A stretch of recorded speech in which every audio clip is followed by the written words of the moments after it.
Hey guys, so today is going to be a review. It's also Sideshow Bob Day where I just threw my hair up. We're going to be reviewing the new L'Oreal Infallible Foundation and Powder. That was backwards. These are going to be the Pro Matte line, so I am going to zoom you in, show you what kind of coverage that this gives you, and then I will continue on with my review. So we're all zoomed in. As you can see, I do have quite a bit of acne scars on the sides of my cheeks. Like I said before, this side is worse.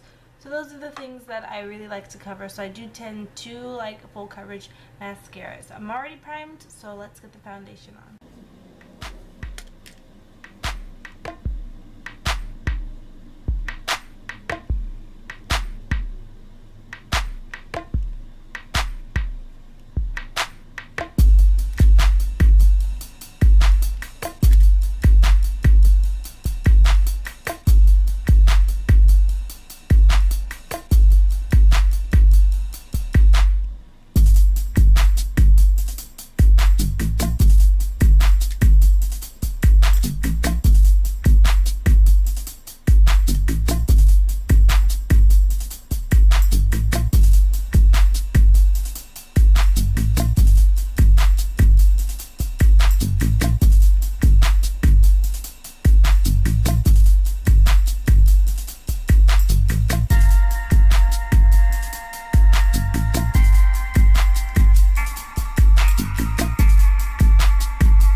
So the foundation is on. I don't have anything besides the liquid foundation on yet.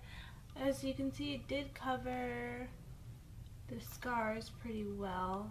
But I do think that it's a little dark for me. So I'm going to continue doing the rest of my face, and then I'll come back and finish up the review. So I'm back for the review. I'm going to start off with the foundation. Actually, this claims to be a demi-matte medium 24-hour light coverage or light texture foundation. I would say that this is actually not a demi-matte at all. I would say that this is a true matte foundation.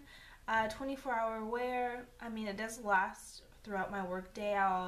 It's 10:30 right now. I will come back at around 6-7 o'clock, and it will still be on my face, so it does have really good stain power. I would say that this is medium to full coverage. You can see the acne, I do have some contour here, but the acne scars were covered really well with this. I can look a little dry and like a lot of makeup, so I like to do one thin layer around my whole face and really just concentrate on the areas that I need extra coverage. So I don't think that anyone with dry skin is going to really like this foundation because it is geared towards more oily to combination skin. And as light texture, I mean, I don't actually ever really mind if it feels like I'm wearing foundation. I kind of like the full coverage, full face look. I'm trying to cut back a little bit on that, but I think that this foundation would be good for those with oily skin. For my combination skin, like I said, I do need to make sure that I moisturize around this area where I tend to look dry, and this is in the shade 108 Caramel Beige. I do think that this shade is a tad dark for me, but I do think that it will work really well in the summertime, especially when my skin gets a little bit oily. This was around $12 at Walgreens, so that's why I picked this one up at. And it's more like a mousse texture than anything really liquidy, so it does give that really nice coverage. Next, I'm going to go towards the powder. They only had like a little end cap display. They didn't have the full display, so I don't know if there's going to be more shades in the powder, but they had like light shades and then a couple of dark shades, and they didn't quite match 100% with the liquid colors. So I don't know if there's going to be one per number of the liquids, but this is in the color 500 Sun Beige, and this little sticker here is the only way you'll know the shade because it's not on the back. So I had to make sure that I kept this little sticker on when I opened it. Sun Beige looks a little bit like this. I'll swatch it on the back of my hand. So it blends in with my hand really well, and I'll swatch the foundation, which is Sun Beige as well. So you can see it looks a little bit orangey on. The powder comes like this, clear lid. It has a flip up mirror and a sponge that I got mascara for my fingers on. This claims to be a matte powder, 16-hour wear, and air fine texture. I would say that this powder doesn't last extremely long. On the skin, it lasts basically as much as any other drugstore powder does on the skin. It is light. It doesn't look too powdery or too cakey even on top of such a matte foundation. But it doesn't have 16-hour wear. I would say I would get about 3 to 4 hours before I have to repowder. And it is a matte finish powder. So I know I just did a review on the new matte and poreless line from Maybelline, and here's a little bit of the difference. When it comes to the powders, this one I believe is also the same price as the foundation. I would just go ahead and get the Maybelline powder. I don't find that there's that much difference. The packaging is very similar. It comes with a sponge, a mirror.